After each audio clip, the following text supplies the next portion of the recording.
오늘 함께 은혜 받을 말씀은 신약성경 빌립보서 1장 9절에서 11절까지 말씀입니다.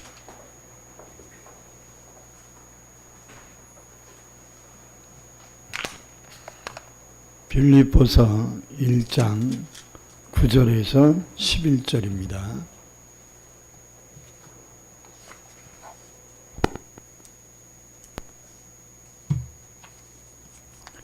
우리 다 같이 한 목소리를 합독해서 봉독하겠습니다.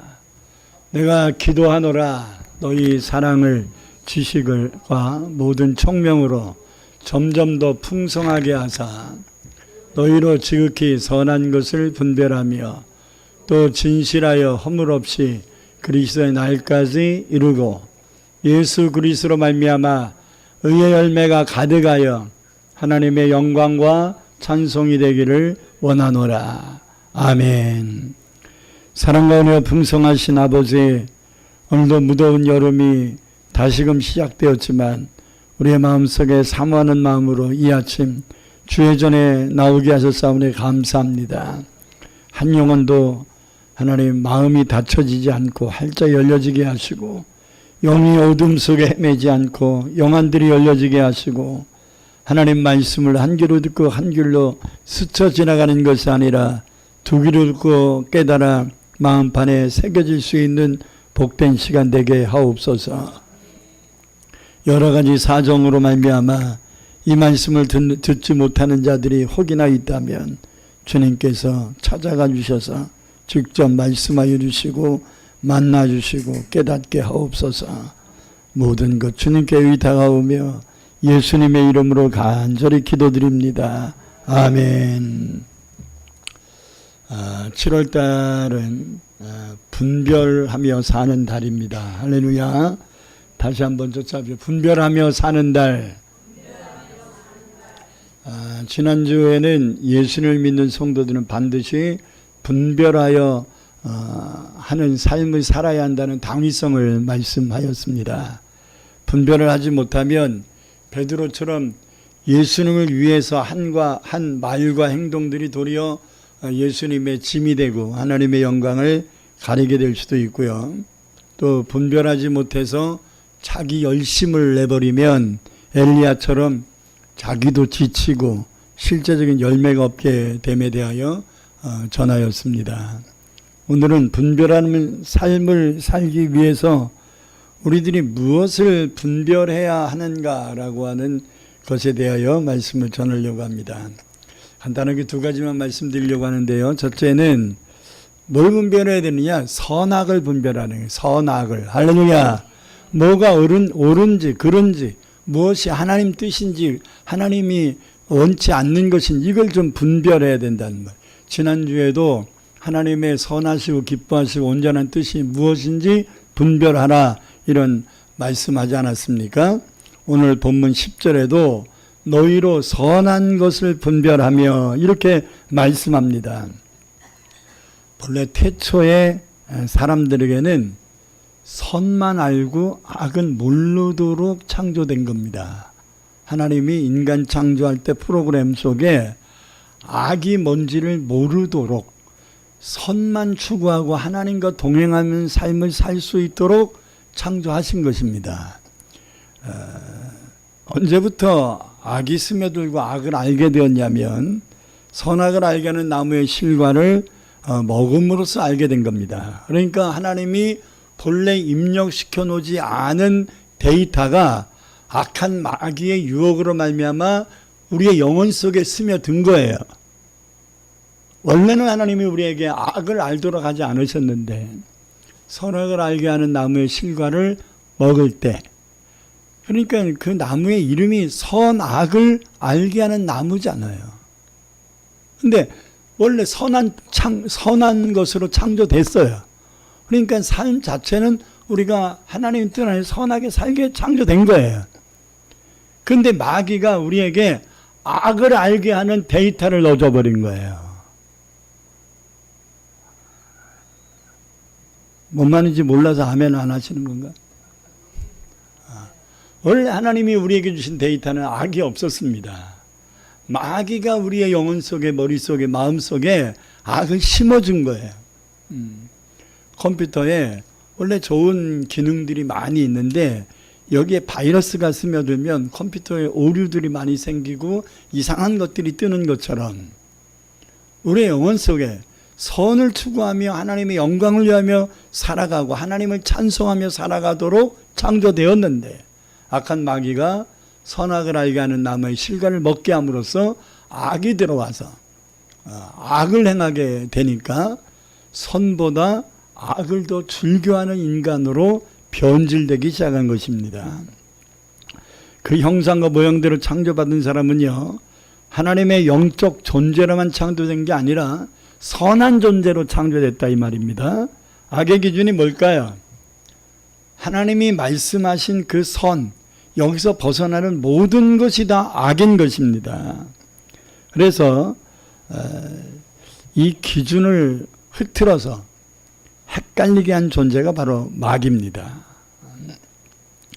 그래서 악에 물든 인간은 선을 행하며 하나님께 영광 돌리기보다는 악을 행하며 사는 것이 기쁠 것이라는 착각 속에 빠지고 악을 행하는 것이 즐겁고 행복할 거라는 생각들을 갖게 된 겁니다. 그래서 오늘에 이른 것입니다. 그렇기 때문에 우리들은 선과 악을 날마다 분별하며 살아야 된다 이 말이에요. 이해가 되면 아멘. 그래야 하나님께 영광과 찬송을 돌리며 살 수 있는 것입니다. 다시 한번 오늘 본 말씀 읽겠습니다. 바울이 빌립보 성도들에게 기도하고 있는 내용이지요. 내가 기도하노라 너희 사랑을 지식과 모든 총명으로 점점 더 풍성하게 하사 너희를 지극히 선한 것을 분별하며 또 진실하여 허물 없이 그리스도의 날까지 이르고 예수 그리스도로 말미암아 의의 열매가 가득하여 하나님의 영광과 찬송이 되기를 원하노라. 할렐루야. 여기서 이제 지식과 모든 총명으로 더 풍성해져라 이렇게 말씀하는데 지식이라는 의미는 헬라어로 에피그노세에라는 단어로 씁니다. 일반적인 지식을 얘기하는 게 아니라요. 그리스도인들이 당연히 지녀야 될 하나님에 대한 영적 지식을 의미하는 것입니다. 성령에 의해서 하나님 말씀을 깨달음으로 얻어지는 지식. 아멘. 영적 지식이라고 그러죠. 말씀을 깨닫는 것으로 얻어지는 영적 지식. 이것이 그리스도의 사랑을 더욱더 확고하게 자리 잡게 할 수 있는 것입니다. 또 총명이라는 단어가 나오는데 이 총명이라는 단어는 헬라어로 아이스데 세이라고 되어 있습니다. 아이스데 세이. 아이스데 세이라는 말은 이것도 하나님이 성령을 통하여 주시는 지각적인 통찰력 또는 옳고 그름을 분별할 수 있는 도덕적 분별력, 영적 분별력 이런 것들을 이야기할 때 아이스데 세이라는 단어를 씁니다. 이 분별력은요, 악한 것과 선한 것을 알 수 있는 능력입니다. 그리고 무엇이 중요하고 무엇이 덜 중요한가를 깨달을 수 있는, 그래서 이런 것들을 분별해서 올바르게 행하며 살아갈 수 있는 능력을 총명이라는 단어로 표현한 것입니다. 이런 영적 지식과 하나님이 주시는 통찰력, 이 총명이 있다면 우리의 삶은 더욱더 풍성해져서 죄악이 관영한 세상의 삶을 살고 있더라도 분별하며 하나님께 영광 돌리며 살게 될 줄 믿습니다. 여러분에게 영적 지식과 영적인 통찰력이 임하기를 축복합니다. 여기서 분별하다라는 단어가 헬라어로 도키마 제인이라고 되어 있는데 시험하여 증명하다라는 거예요.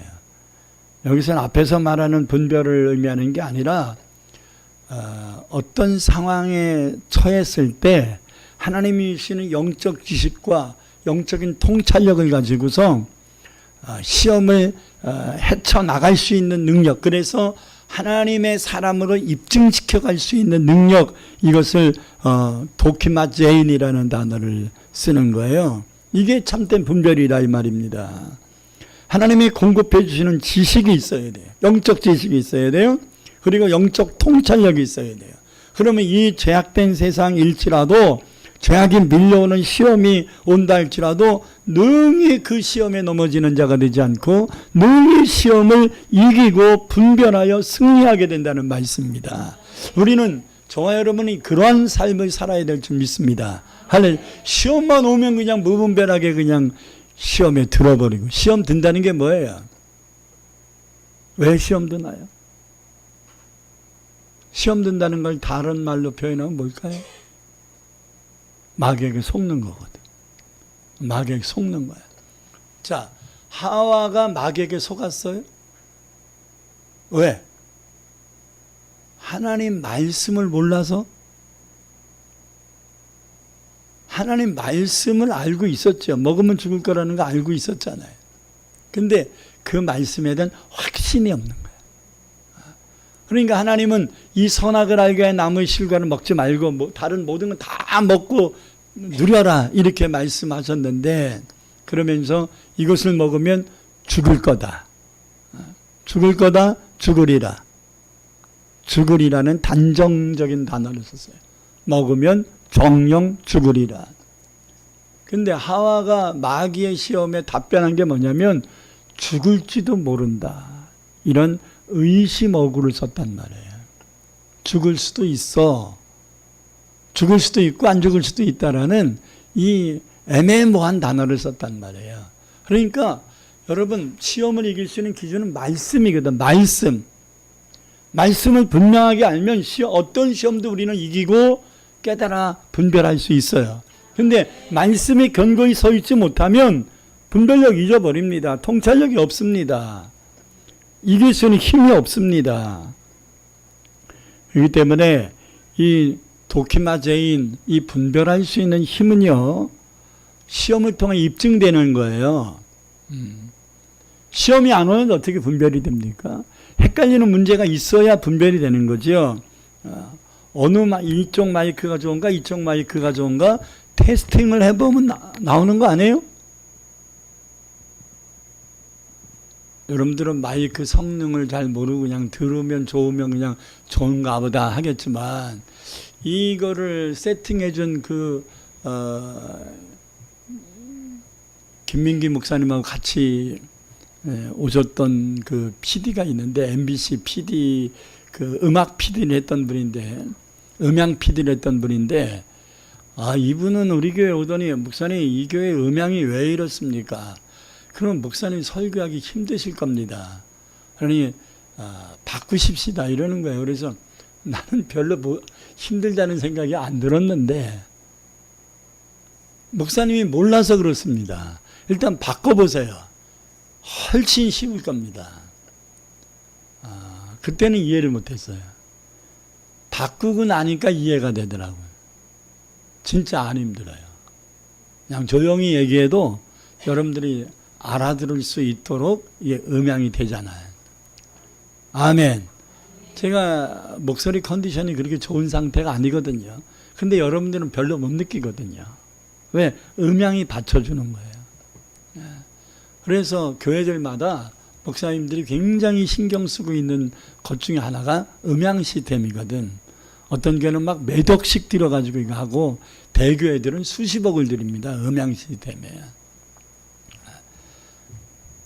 우리는 300도 안 되는 200여만 원 가지고서 미갈까지 다 세팅을 했으니 감사할 일 아니겠습니까? 그분이 거의 인건비를 받지 않고 그걸 다 해주고, 양옆에 이 조그만 스피커가, 여러분들은 위에 있는 큰 스피커가 더 좋을 것 같지만 성능은 밑에 있는 조그만 스피커가 몇 배가 좋아요. 이게 2,000명을 커버할 수 있는 스피커인데, 적은 규모에서도 소리만 줄이면 충분히 이걸 자기 성능을 활용할 수 있는 기능이 있다고 김민기 목사가 자기가 콘서트를 할 때 쓰던 거를, 지금 콘서트를 안 하잖아요. 그래서 집에다 갖다 놓은 거를 저에게 선물해 준 거예요. 나 같으면 기분 좋아서 아멘 하겠네.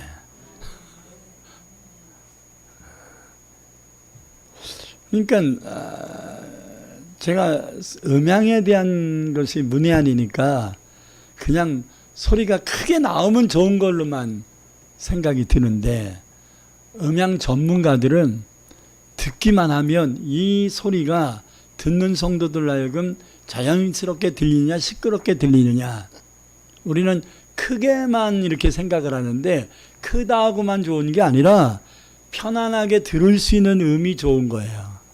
할렐루야. 그러니까 그냥 생 얼굴도 이쁘겠지만 보통 화장을 하고 이 세팅을 한다 그러잖아요. 세팅을 하면 추녀도 미인이 됩니다. 유튜브를 우연히 하나 봤는데 중국 유튜버인가 봐. 얼굴도 동글동글하고 그냥 제가 보기엔 귀엽게 생긴 얼굴인데 객관적으로 보면 좀 추녀야. 근데 자기의 그 민낯을 보여주고 화장을 하면 이렇게 이뻐진다라는 거를 찍었더라고요. 그래가지고 하는데 와, 눈이 화장을 하니까요 2배로 커집니다. 그냥 흐리망탕한 눈이요, 그냥 모델처럼 눈이 그냥 동글동글하고요. 아주 진짜 이뻐지더라고요. 그리고 얼굴이 동글스름했거든요. 근데 화장으로 해서 세팅을 하니까 아주 가냘픈 얼굴이 되더라고요. 그리고 눈썹이 있는 건지 없는 건지 모르겠는데 아주 진짜 모델 뺨치는 눈썹을 만들어내더라고요. 그래서 민낯의 얼굴과 세팅하여 화장한 얼굴을 비교해서 이렇게 놨더니 딴 사람 같아. 그러면 사람들이 굉장히 놀라지 않겠어요? 그 놀래는 것 때문에 또 보고 다른 사람한테 보여주고 해가지고 그 유튜버가 200만 명을 보유하고 있더라고요. 여러분, 이런 그 하나님의 은혜가 덧입혀지면 우리의 부족함의 민낯을 덮을 수 있어요. 까닭이면 우리는 부족함이 그지없는 자들이에요. 그러나 하나님의 은혜와 통찰력이 우리에게 임하면 그 누구도 함부로 할 수 없는 귀한 존재로 쓰임받을 수 있습니다. 할렐루야. 제가 가끔씩 얘기하지만 제가 고3 때까지만 해도 여학생하고 저하고 둘이 앉아있을 수가 없었어요. 이상하게 불안해요. 이상하게 불안해서 말 걸을 생각도 없는데 그냥 앉아 있는 거야. 그냥 자리가 있어서 앉아 있는데 저 학생이 나한테 말 걸면 어떡하나 라는 생각이 들어오면 그다음부터는 다리가 달달달달달달 떨려가지고 여러분들은 상상이 안 갈 거예요. 내가 그랬는지. 근데 하나님의 은혜가 임하니까 뭐 남녀노소 빈부귀천 뭐 지위 여하를 막론하고 누구에든지 담대히 말씀을 전할 수 있는 그런 사람이 되었습니다. 이게 제 본성이 아니에요. 제 능력이 아니에요. 저 원래 말 잘하던 사람 아니에요. 하나님의 은혜로 설교하는 것이 제 사명이 되었고 그것이 저의 가장 큰 기쁨이고 행복이 되었고 저의 로망이 설교하다가 천국 가는 것이 저의 로망이라는 얘기를 수없이 하지 않습니까? 하나님의 은혜가 임해야 돼요.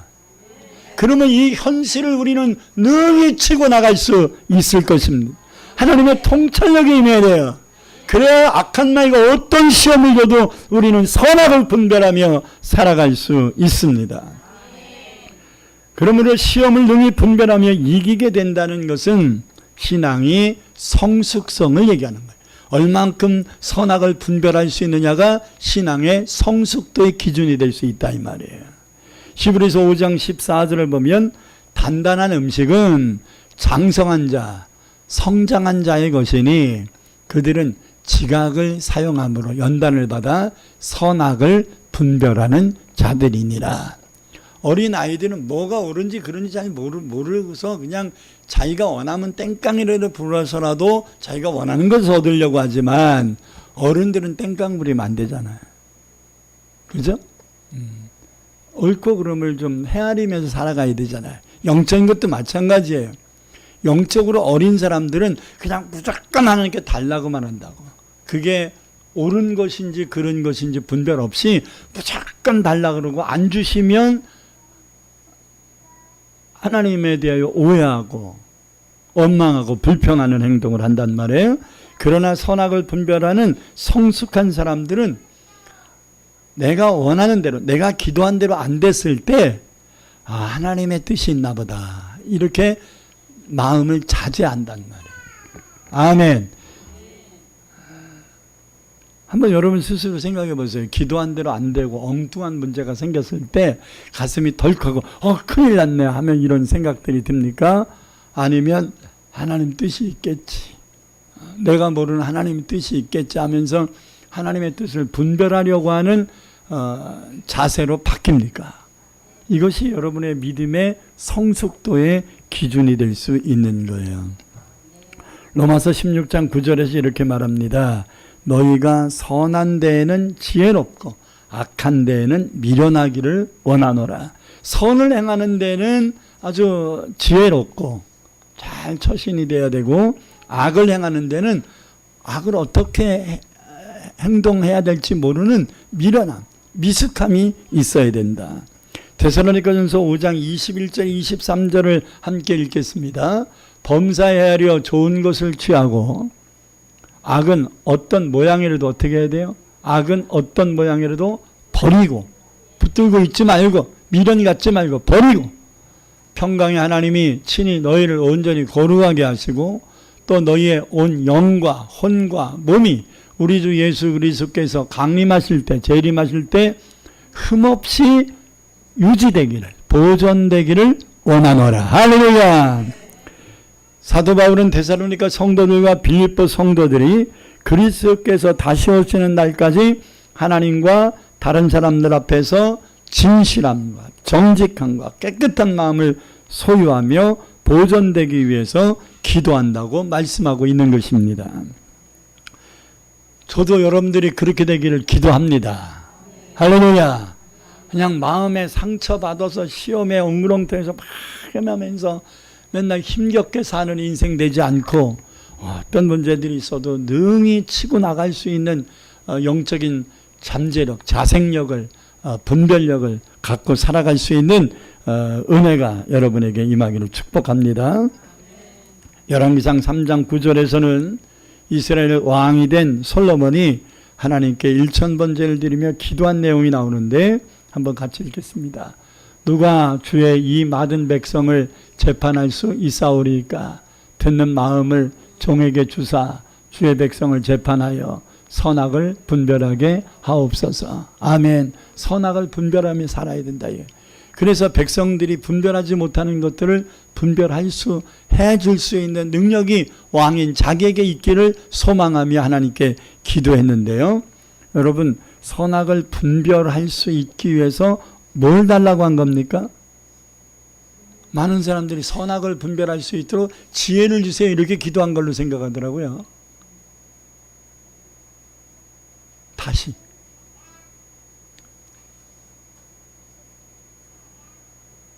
읽으세요. 솔로몬이 뭘 달라고 기도했는지. 누가 주의 이 많은 백성을 재판할 수 있사오리까? 듣는 마음을 종에게 주사 주의 백성을 재판하여 선악을 분별하게 하옵소서. 뭘 달라고 그러겠는가? 그렇지. 듣는 마음을 달라고 기도하면 듣는 마음.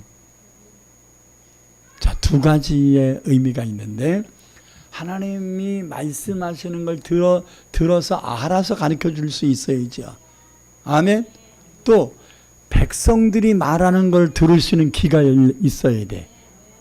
백성들을 재판하려면 백성들이 뭘 힘들어하는 건지, 어떤 문제가 있는지 제대로 알아야 재판을 하지, 도와주지. 뭔 말인지 모르는데 어떻게 도와줘요? 자, 그래서 듣는 마음이 필요합니다. 듣는 귀가 필요합니다. 하나님의 뜻이 무엇인지 듣는 영적인 귀가 필요하고, 저 사람들이 뭘 얘기하는지, 저 사람들이 무슨 생각을 하고 있는지, 어떤 문제를 가지고 있는지, 어떤 코너에 몰렸는지 저들이 말하는 걸 듣고 아 그런 것이구나라는 걸 깨달아야 돼요. 이게 듣는 마음이에요. 듣는 마음이 있어야 선악을 분별할 수 있단 말이에요. 하나님의 말씀을 들을 수 있는 귀가 있어야 돼요. 너무 속상해하지 말고 왜 신경질을 남편이 내고 있는가, 그 신경 속에 담겨 있는 뜻을 들을 수 있어야 돼. 애들이 울면 엄마는 듣는 귀가 있어요. 애가 막 울면 배고파? 그걸 알잖아.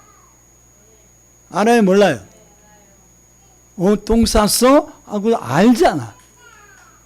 아는 거야. 울기만 하는데 알잖아. 아멘. 성도들이 힘들어하면 왜 힘들어하는지 주의 종이 들을 때 분별할 수 있는 알아야지. 그냥 기도하겠습니다 이거 가지고 되겠냐 이 말. 뭘 알아야 기도하지. 분별해야 됩니다. 죄를 짓고 있는 잘 될 겁니다 이러면 되겠습니까? 죄를 져서 하나님께 징계받고 있는데 아이 걱정하지 마세요 잘 될 겁니다 이렇게 위로하는 것 가지고 되겠냐 이 말이에요. 처신을 못하고 있으면 그렇게 하지 말고 이렇게 하는 게 좋겠습니다. 이게 분별이잖아.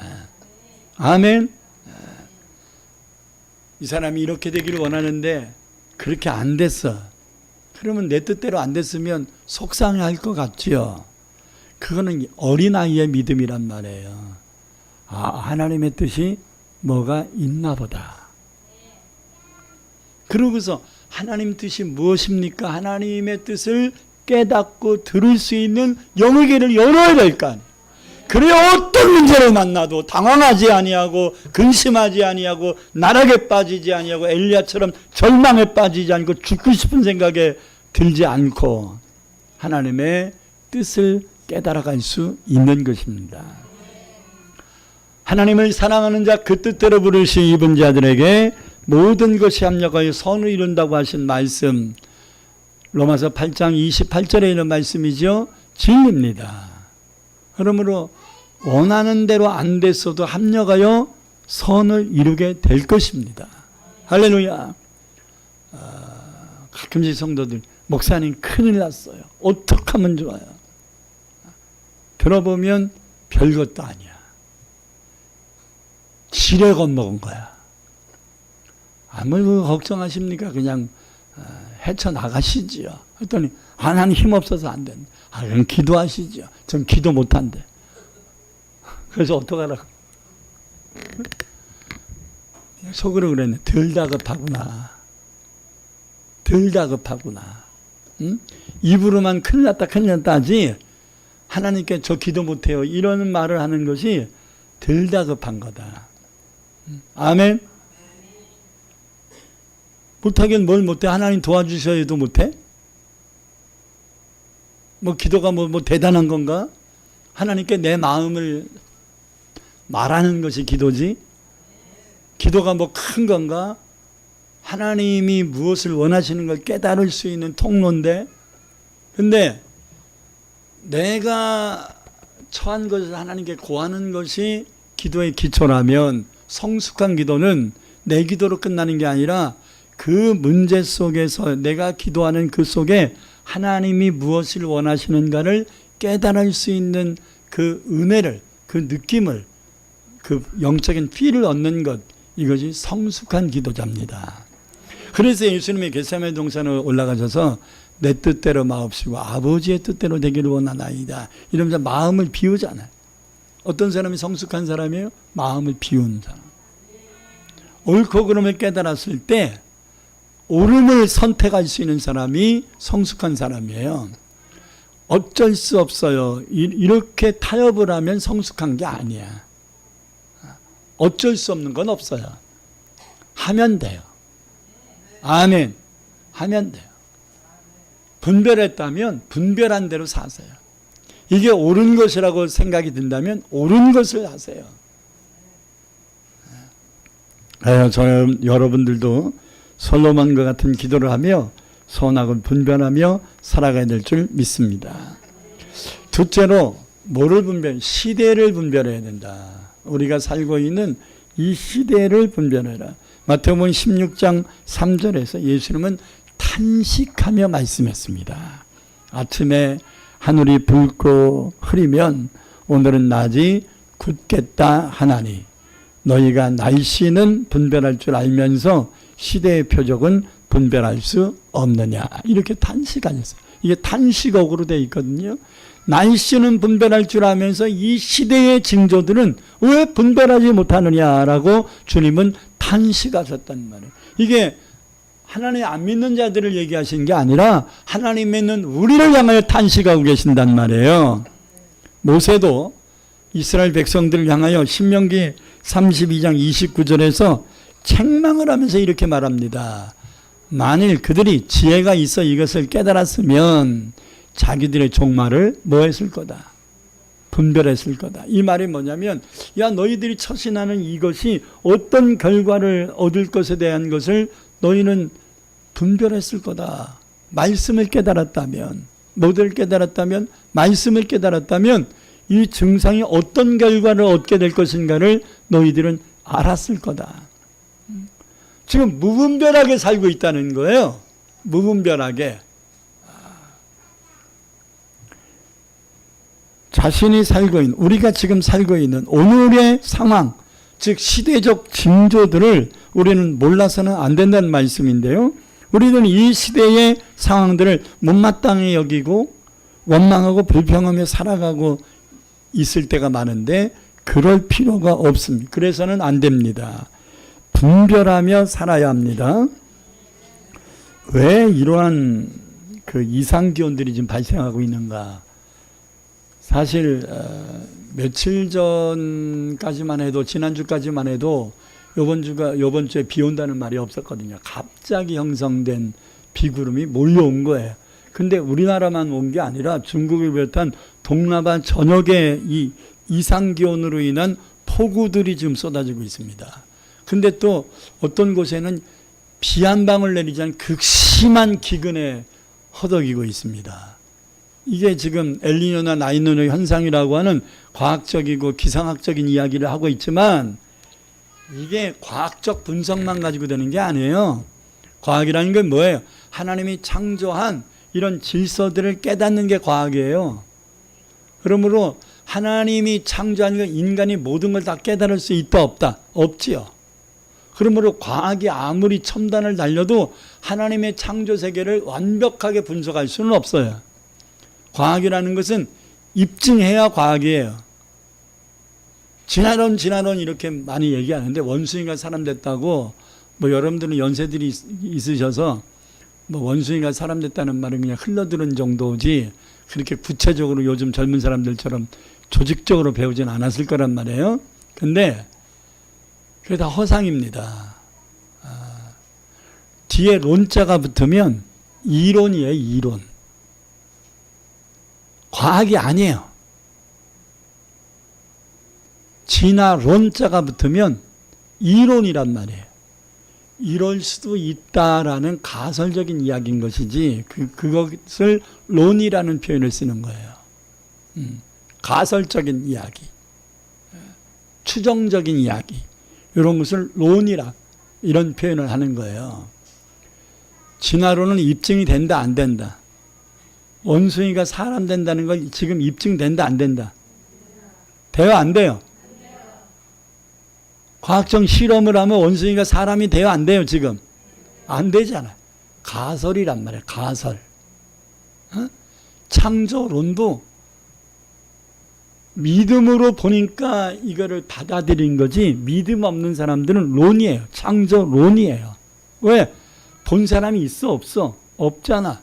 하나님이 창조한 걸 지금 입증할 수 있어 없어? 없잖아.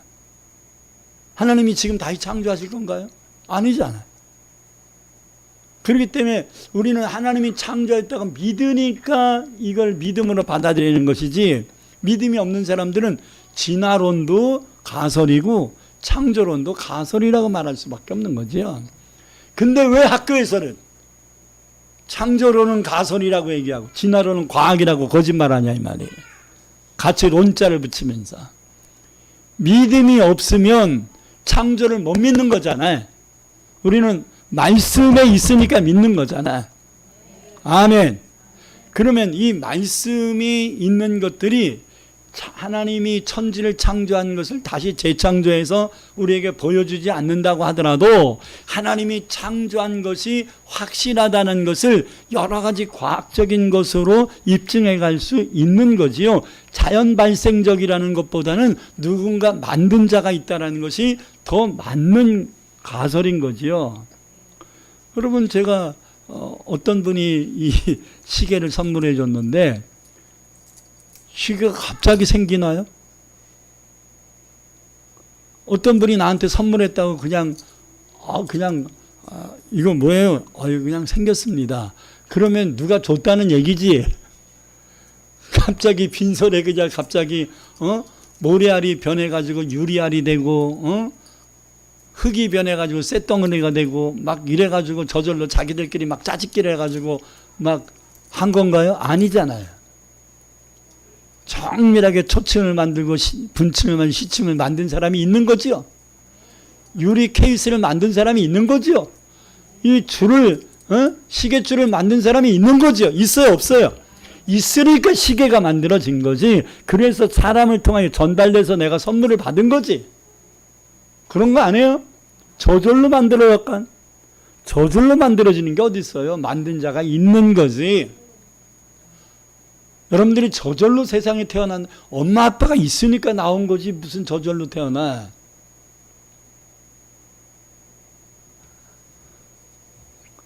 창조는 믿음으로 받아들여야 될 부분이지만 확실할 가능성이 많다는 거죠. 실제적으로. 아니 누가 이걸 저절로 됐다 이렇게 말할 수 있겠냐 이 말이에요. 여러분, 꽃 하나를 보더라도 잎사귀 하나를 보더라도 그냥 얼마나 정밀한지 몰라요. 이거는 설계 없이 되는 게 아니야. 다 설계대로 되는 거예요. 지금은 좀 사라진 것 같은데 러브버그가 어디서 이 수도권 지역에만 지금 하고 뭐 남부 지역에는 없어요. 그렇게 힘들게 하지 않았어요. 수도권 지역, 특히 경인 지역만 심각했거든요.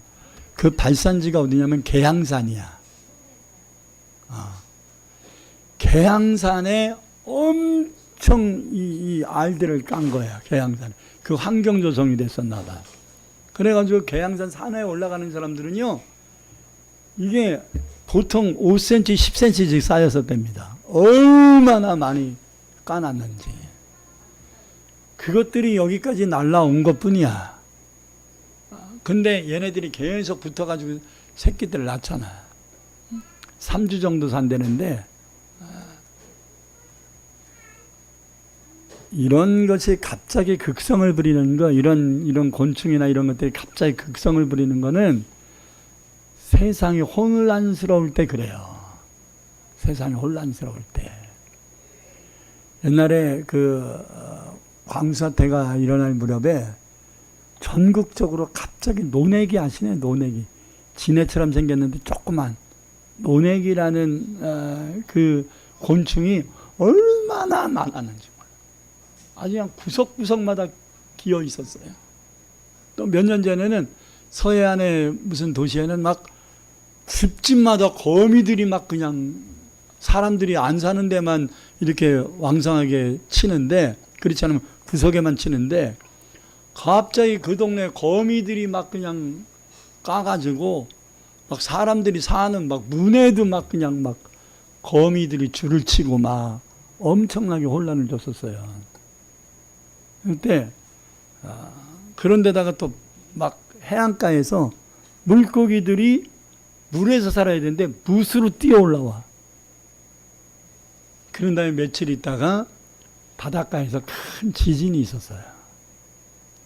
여러분, 이게 자연의 섭리야. 그러니까 하나님이 창조하셨을 때 징조라는 거를 좀 느끼게 하신 거예요.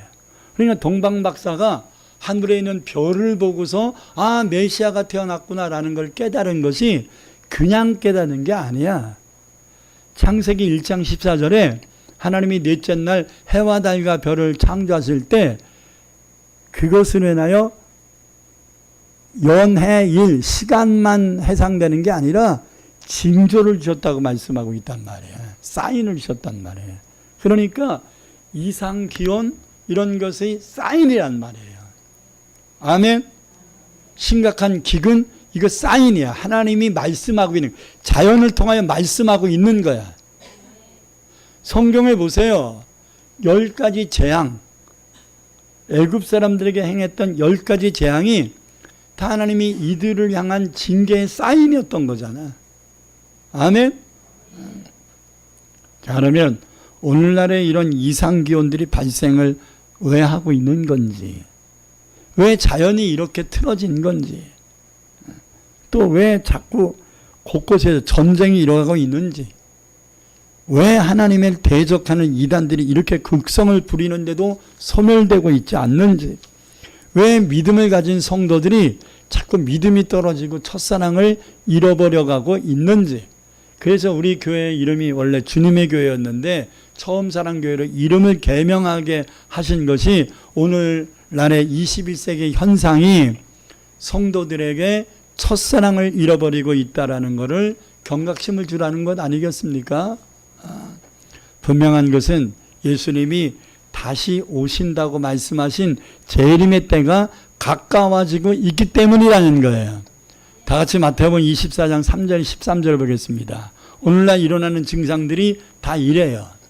예수께서 감람산 위에 앉으셨을 때에 제자들이 조용히 와서 이르되 우리에게 이루소서 어느 때 이런 일이 있겠사오며 또 주의 임하심과 세상 끝에는 세상 끝 종말 때는 어떤 징조가 있사오리까. 주님의 재림과 하나님의 최후의 심판을 있을 때에 어떤 문제가 있을 겁니까? 물었단 말이에요. 예수께서 대답하시기를 너희가 사람의 미혹을 받지 않도록 주의해라. 많은 사람이 내 이름으로 와서 이르되 나는 그리스도라 하여 많은 사람을 미혹. 이단들이 득세하고 있는 이유가 뭐예요? 주님 오실 때가 가까웠기 때문이란 말이에요. 6절 난리 소문을 듣겠으나 전쟁 소문이에요. 소문은 본 거야 안 본 거야? 눈으로 본 거야 안 본 거야? 안 봤는데 귀로 들은 거죠. 자, 러시아와 우크라이나 전쟁이 났다는 거 알아요 몰라요? 가봤어 못 가봤어? TV를 통해서 소문 들은 거죠. 그게 소문이잖아. 여러분들이 가서 확인한 게 아니잖아. 그게 소문이야. 소문을 우리는 팩트로 생각하는 거잖아. 내가 확인하지 않았는데도 기자들이 100% 진실만 얘기할까요? 그렇지는 않을 거 아니야. 소문이 100% 맞나요? 아닐 수도 있잖아. 그런데 우리는 사실처럼 생각을 하잖아. 자, 전쟁의 소문들을 들을 거다. 그러나 너희는 삼가 두려워하지 말아라. 이런 일은 없어야 된다, 있어야 된다. 있어야 하되 아직 세상 끝은 아니다. 아멘. 자, 다시 7절. 민족이 민족을, 나라가 나라를 대적하 이런 전쟁이 일어난다는 얘기죠. 곳곳에 기근과 지진이 있으리니. 요즘 기근과 지진이 많아졌어요? 옛날보다 적어요? 심각하게 많아졌습니다. 이 모든 것은 재난이 시작한 거다. 이제 주님이 심판을 준비하고 계시는 거다라는 말.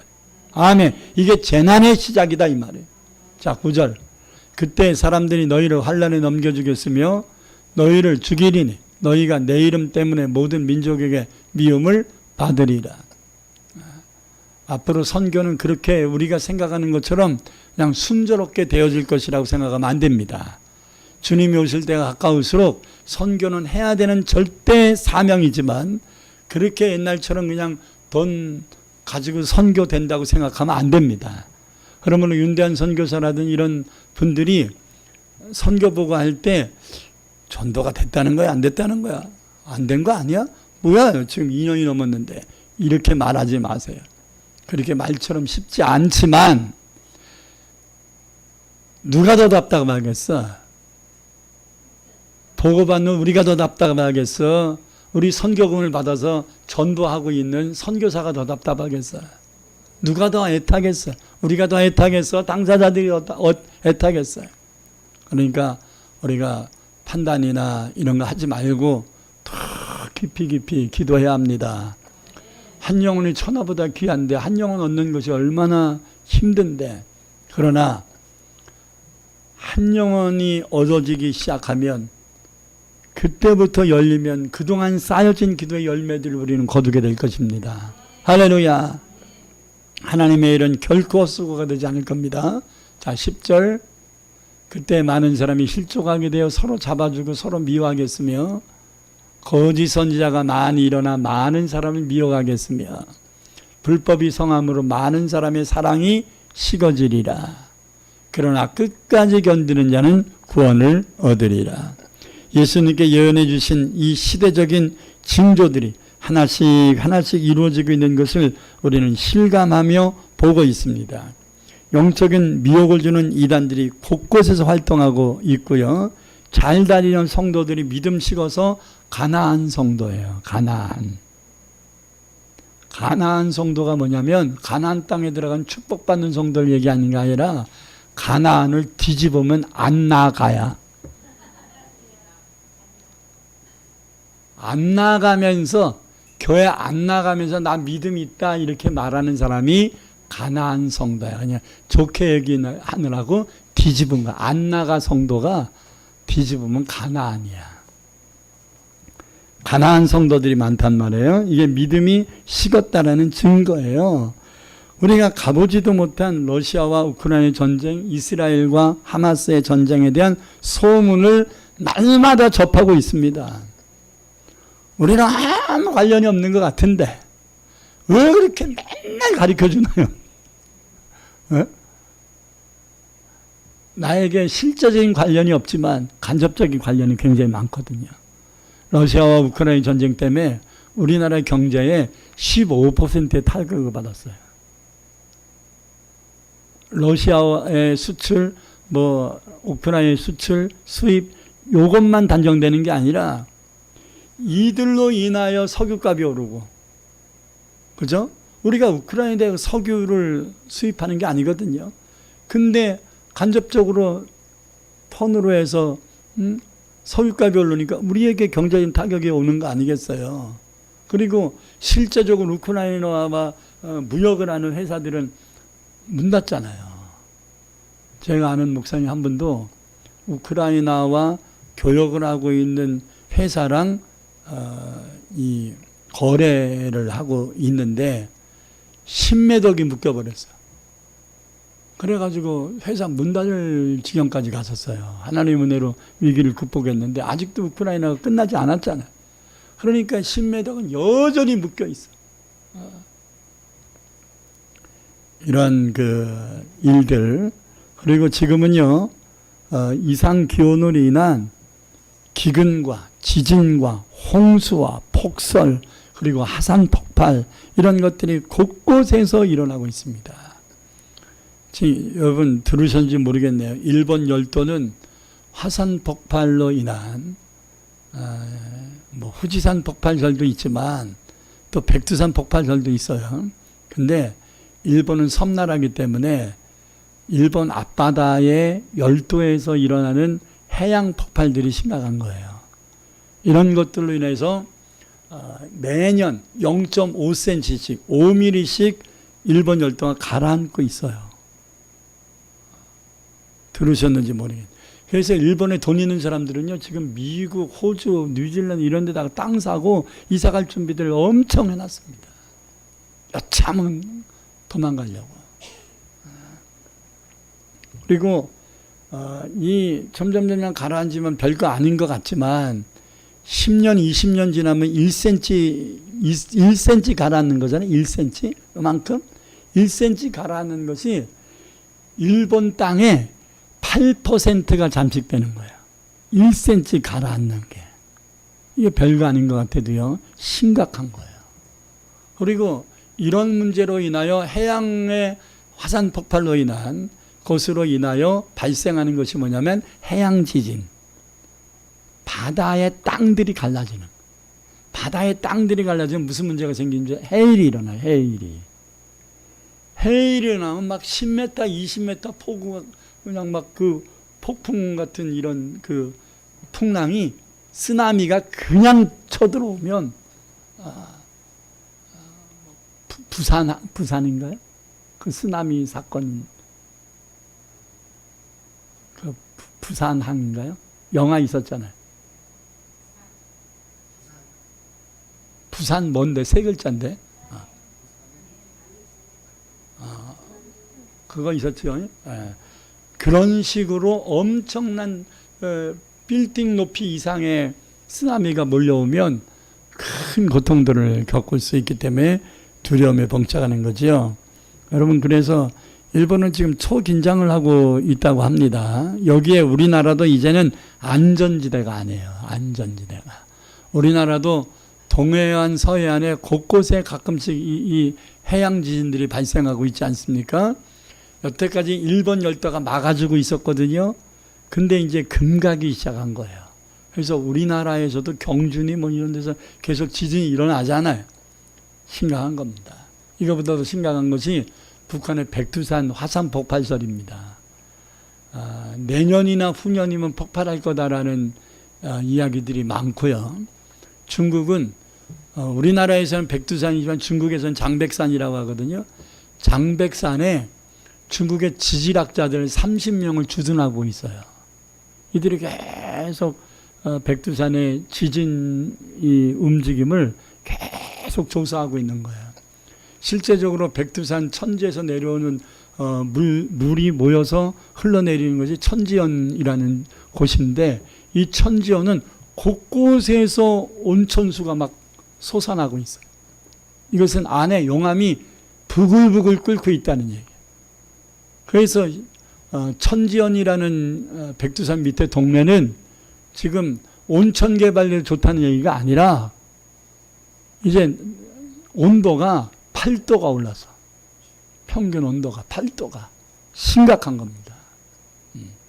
시원한 물이 흐르던 그 물들이 부글부글 끓고 있는 거예요. 원래 100년이나 200년 주기로 백두산이 폭발을 했었다고 하잖아요. 크고 작게. 근데 요번에는 1000년에 한 번 있을까 말까 대형 폭발이라고 얘기하잖아요. 지금 김정은이가 원자탄 폭발할 정신 없어요. 그거 건드리면 백두산이 날아가. 원자폭탄 터뜨려가지고 문제 일으키는 것보다 백두산이 터져버리면 일본까지 다 쑥대밭이 됩니다.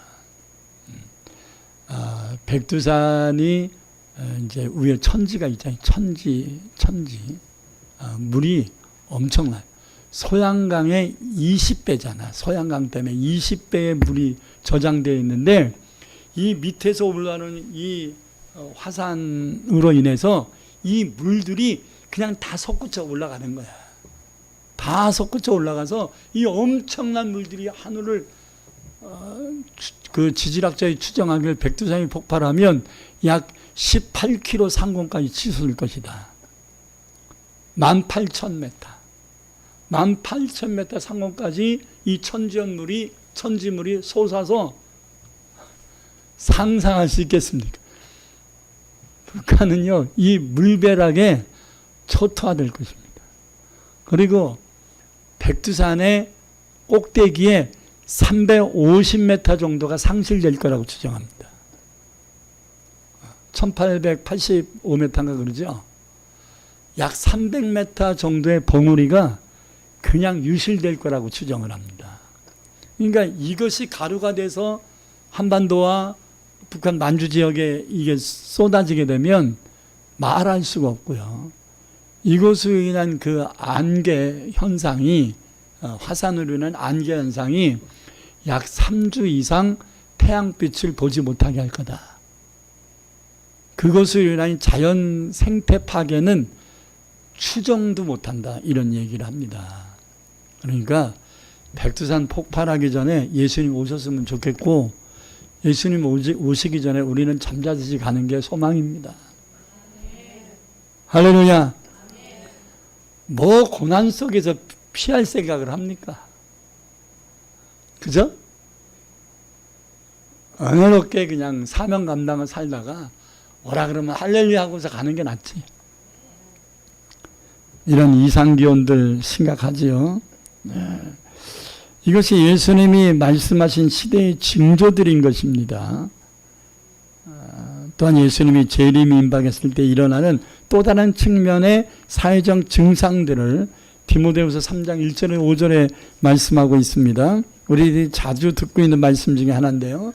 너는 이것을 알라. 말세 고통하는 때가 이르러 사람들이 자기를 사랑하며 돈을 사랑하며 자랑하며 교만하며 비방하며 부모를 거역하며 감사하지 아니하며 거룩하지 아니하며 무정하며 원통함을 풀지 아니하며 모함하며 절제하지 못하며 사나우며 선한 것을 좋아하지 아니하며 배신하며 조급하며 자만하며 쾌락을 사랑하기를 하나님 사랑하는 것보다 더하며 경건의 모양은 있으나 경건의 능력은 부인하니 이 같은 자들에게 내가 돌아서라. 이게 19가지의 증상인데 여러분들은 몇 가지가 해당됩니까?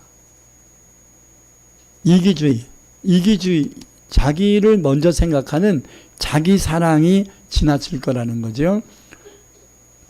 돈 떨어지면 가슴이 덜컹하는 돈 사랑이 있다는 거예요. 돈으로 모든 문제를 해결하려고 하는 돈 사랑이 있다는 거예요. 돈 사랑하나요? 돈은 필요한 존재지 사랑의 대상이 아니에요. 아멘. 돈에 콩가지 씌우면 안 됩니다. 옛날 돈은 동전이잖아. 엽전. 엽전은 가운데 구멍이 뚫렸죠. 그러니까 엽전은 눈을 가리면 보여요? 안 보여요? 보이죠? 가운데 뚫렸으니까. 근데 요즘 동전은 보여? 안 보여? 안 보여. 지폐는 안 보여. 그러니까 옛날은 돈에 콩깍지가 씌워도 인간이 보였는데 요즘은 돈에 눈깍지가 씌우면 인간도 안 보이고 아무것도 안 보여요. 돈만 보이는 거예요. 그래서 돈 하는 거예요. 이게 물질 만중주의가 된 거예요. 사람들이 자기를 피할 시대라는 표현을 해가면서 자랑과 교만한 마음이 심각하지 않습니까? 비방하고 부모를 거역하고 감사해야 될 때 감사하지 못하고 거룩성을 상실해버리고 정이 없어. 그러니까 자기가 낳은 자식에 대해 정이 없어. 다른 좋은 남자 만나는데 자식이 있는 게 짐된다고 가정법원에 가면 서로 자식, 옛날에는 서로 자기가 자식 키우겠다고 법정 소송했는데 요즘은 서로 네가 키우라고. 원통함 풀지 않지요? 모함하잖아요. 모함이라는 게 프레임이에요. 프레임.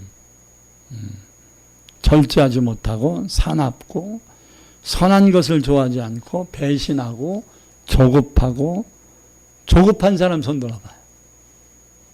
이 한국 사람들이 가장 조급하잖아요. 그래서 라면을 제일 많이 먹는 데잖아요. 3분 라면. 요즘은 1분 라면이 또 유행이잖아요. 자만하고 쾌락 사랑하기를 하나님 사랑함보다 더하고 하나님보다 내 마음 즐겁게 하는 걸 더 우선순위로 하는 것. 이런 증상 많잖아요. 그리고 예배 시간에 나와서 경건의 모양은 갖고 있지만 경건의 능력이 없는, 하나님께 예배를 보러 오지 예배를 드릴 줄 모르는, 이러한 경건의 모양은 있으나 경건의 능력을 부인하는 이런 19가지의 이 사회적 증상들, 이런 영적 증상들이 만연하고 있다는 것을 우리는 말씀을 통해서 직면하고 있습니다. 결코 그냥 웃어넘길 일이 아니란 말입니다. 그러므로 에베소 4장 17절에 24절의 말씀도 읽고 우리는 경각심을 좀 가져야 됩니다. 한번 읽겠습니다.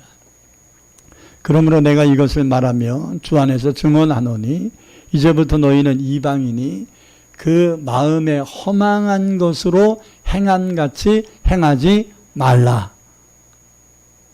그들의 총명이 어두워지고 그들 가운데 있는 무지함과 그들의 마음이 굳어짐으로 말미암아 하나님의 생명에서 떠나 있도다.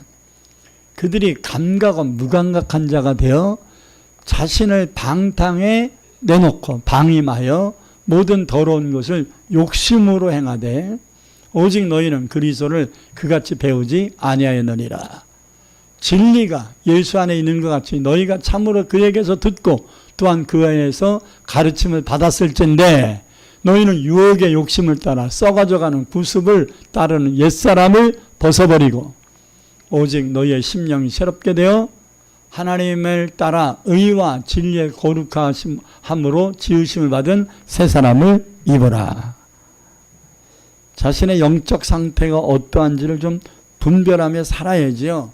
세속에 물들었는지 영적인 무감각 속에 빠진 건 아닌지 마음의 욕심이 아직도 가득 차 있는 것은 아닌지 이게 아닌 것을 알면서도 계속 타협하고 있는 것은 아닌지 여러분 미련한 다도처녀처럼 자신도 모르게 영적인 잠에 빠져 있는지 이런 거 다 점검해야 됩니다. 고린도서 13장 5절에 9절에서 이것을 말씀합니다. 너희는 믿음 안에 있는가 너희 자신을 시험하고 너희 자신을 확증하라. 확신해야 돼. 오늘 죽어도 우리는 천국 갈 수 있다는 확신을 날마다 해야 돼. 제가 여러분들 귀가 새돌아가지고 질리도록 죽음에 대한 이야기들을 하고 있는 이유가 뭐예요? 그만큼 오늘날의 사람들이 죽기를 싫어하는 거예요. 죽기를 싫어. 오래 사는 것에 대한 로망이 있는 거예요. 그런 소망이 있으니까 의학과 과학이 발달해서 평균 연령이 늘었어요.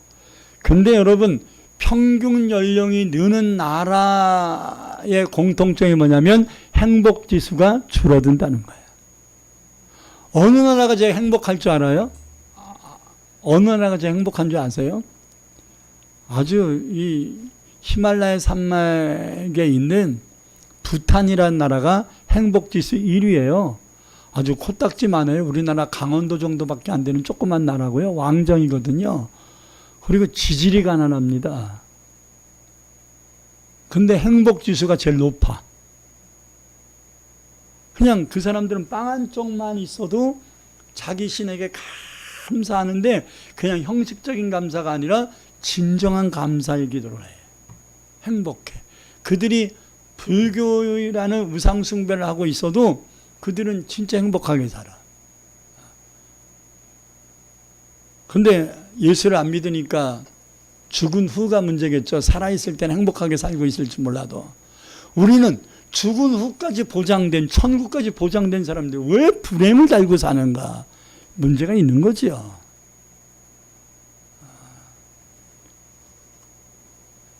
1970년대에 사람들이 요 정도 있으면 나는 행복하다고 느낄 수 있다라고 말한 것이 53가지랍니다. 근데 2020년도에 우리의 일상생활에 필요한 것은 무엇인가를 체킹했을 때 220가지가 충족돼야 행복을 느낄 수 있다라고 답을 한 거예요. 요즘은 세탁기 있냐? 이건 기본이잖아. 그죠? TV 기본이잖아. 밥솥 기본이잖아. 어? 다 기본이죠. 요즘은 조금 나면 화장실이 두세 개가 있어야 되고. 그죠? 옛날에는 집안에 화장실 하나가 있는 것만 해도 신기했잖아요. 요즘 우리나라는 휴게소 화장실에도 다 비대가 돼 있잖아. 그 정도로 첨단 이 복지시설이 되었는데도 불구하고 우리나라는 그렇게 만족스럽게 살지 못하는 민족 중에 하나예요. 좀 점검해야 돼.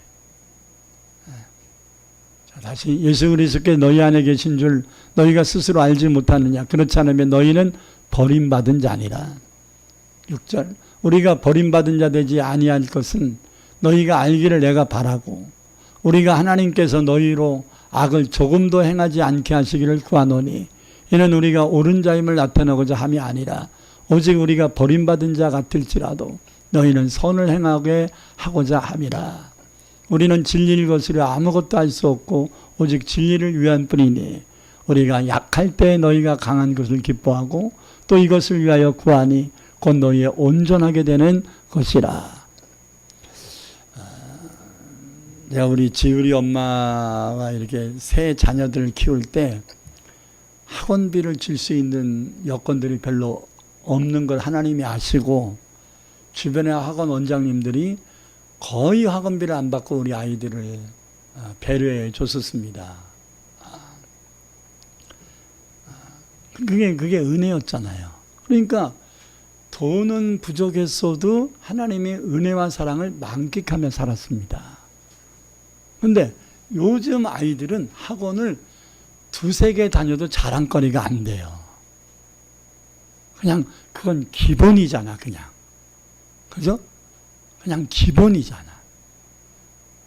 초등학생 애들이 학원 두세 개 다니는 건 그냥 기본이야. 기본으로 깔고 가.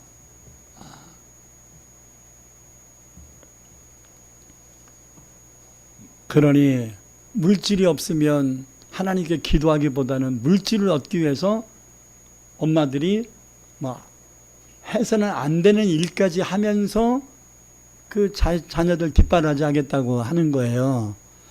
그래 봤자, 그렇게 희생해서 해봤자 아이들에게 비교의식이 많기 때문에 만족하지 못합니다.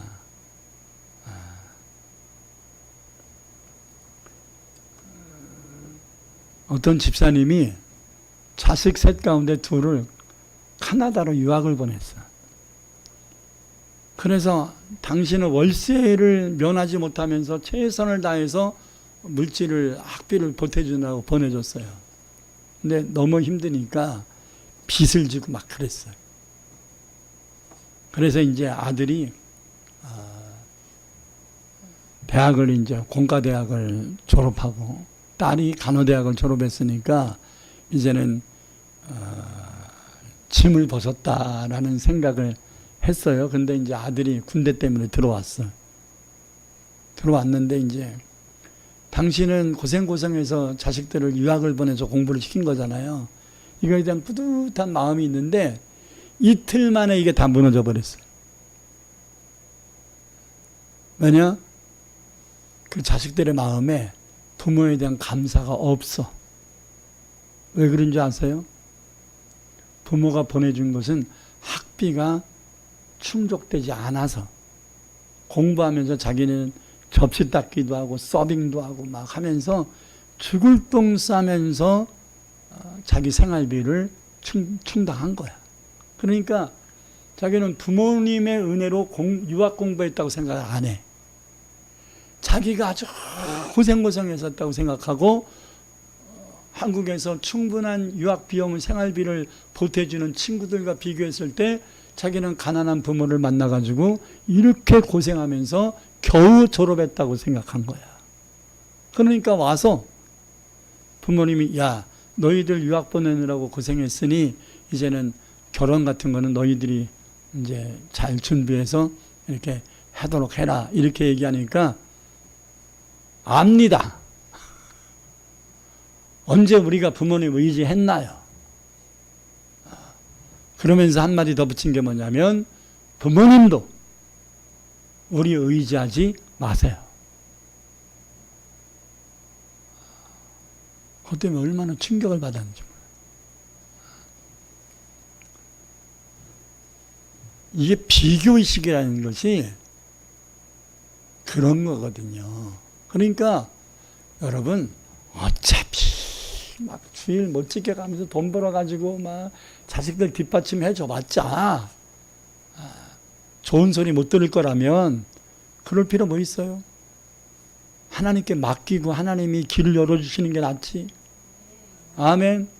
그래서 저는 애초에 포기했어. 아예 어중간한 게 문제야. 나는 아예 애초에 포기했어. 애초에 포기해서 내가 할 수 있는 게 뭐냐? 목사로서 자식들을 위해서 해줄 수 있는 것은 충분한 물질적인 뒷받침이 안 되니까 애초에 포기했어. 포기하고 그 부분을 내가 하나님께 열심히 일할 테니 하나님이 내 자녀들을 키워주세요 하면서 하나님께 맡기면서 학교 가기 전에 안수해서 보낸 거예요.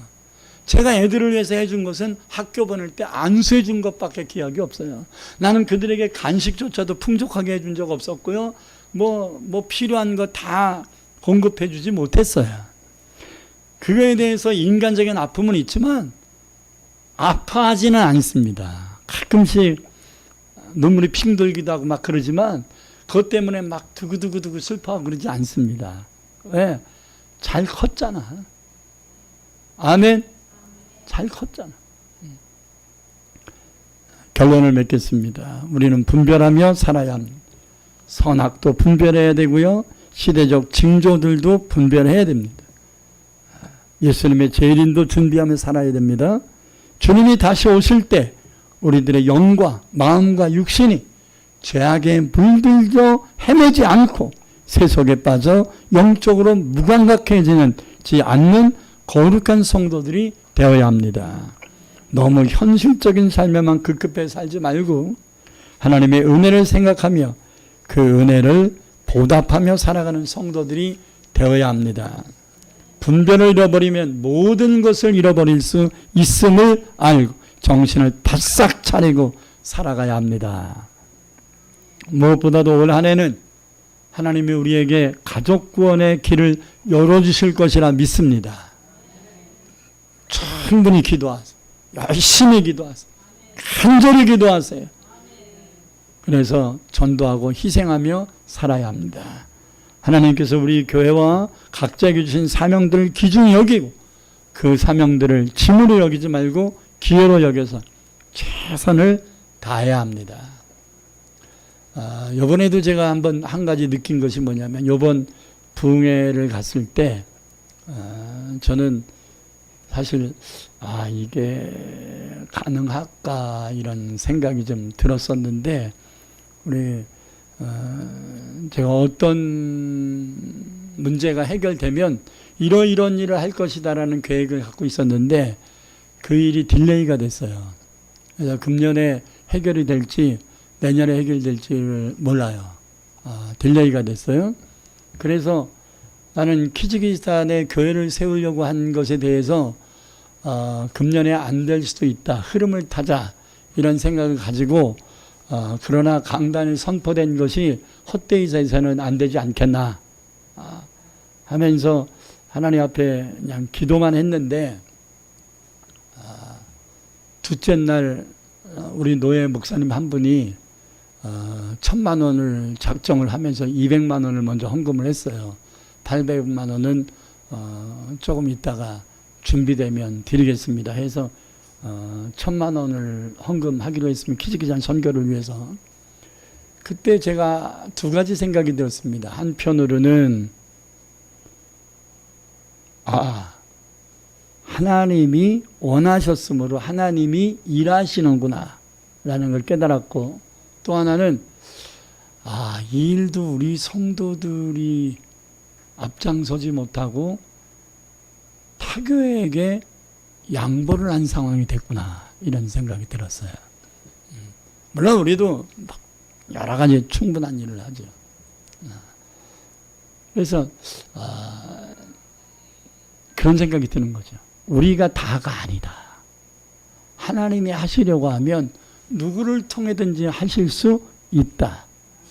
그러나 제가 소원하는 것은 여러분들의 가정과 여러분의 직장과 사업이 형통하기를 바라고, 여러분들의 자녀들이 형통하기를 바라고, 여러분들이 영권, 인권, 물건들을 얻기를 바라고, 그래서 하나님의 일하는데 여러분들이 저와 함께 손발이 돼서 하나님의 이 말세지 말에 이 추수의 사명을 감당하고 첫사랑 회복하고 영혼 살리는 일을 하는 데 있어서 큰 일들을 감당하기를 소망합니다.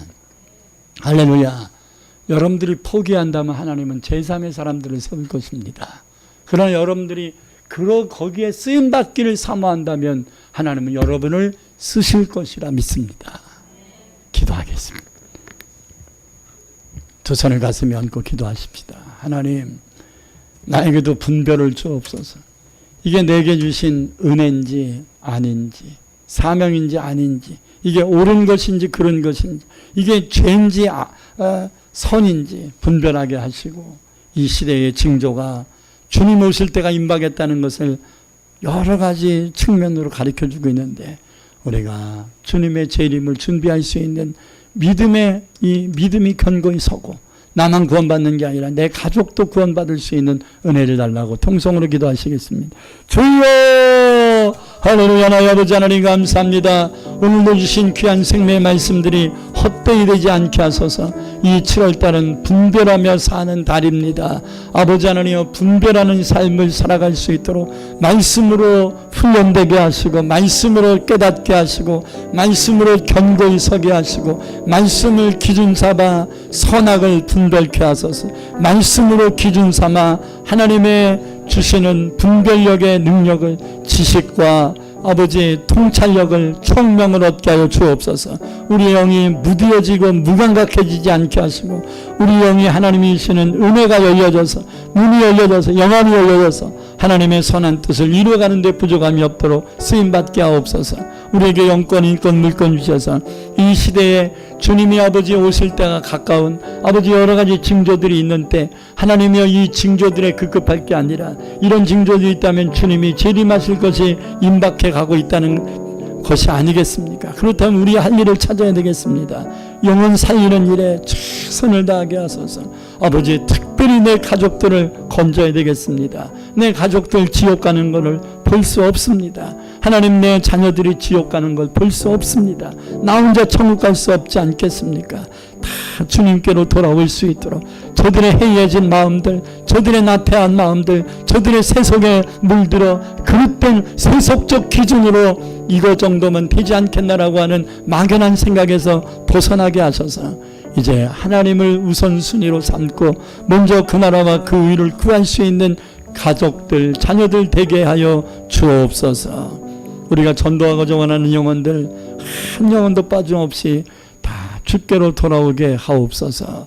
예수님 이름으로 간절히 기도드립니다. 아멘.